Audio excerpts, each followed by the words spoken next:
இருக்கும்போது நான் எதுக்கு சார் பயப்படணும்? உங்களை பத்தி அக்கா ரொம்ப சொல்லியிருக்காங்க. வெரி குட்மா, இந்த தைரியம் போதும். கோர்ட்ல ஜட்ஜி முன்னாடி நடந்ததை நடந்தபடியே ஆணித்தரமா அப்படியே பேசினா போதும்.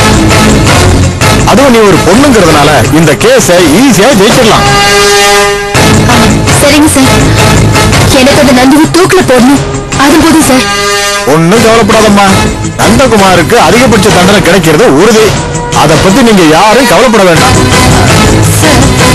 அப்புறம் டிஎன்ஏ ரிப்போர்ட் படி நந்தி தீனாவை கெடுக்கலன்னு ஆயிடுச்சு. அதனால தீனாவோட கொலை வழக்குல நந்து தப்பிக்கிறதுக்கு ஏதாவது சான்ஸே இல்லம்மா. இங்க பாருமா, நந்து தீனாவை லவ் பண்றது உண்மைதானே? ஆமா சார். அவன் அவளை கல்யாணம் பண்ண கூட்டிட்டு போறதும் உண்மைதானே? ஆமா சார், அதுல எந்த சந்தேகமும் இல்ல. அதுக்கு தீனாவோட தங்கச்சி பிரியாவே சாட்சி. அப்புறம் என்ன, டன், கேஸ் முடிஞ்ச மாதிரி தான். ஆக வேண்டியதை நான் பாத்துக்கிறேன். சரிம்மா, டைம் ஆச்சு, நான் புறப்படுறோமா? சரி சார், நாங்க வரோம். வரேங்க சார்.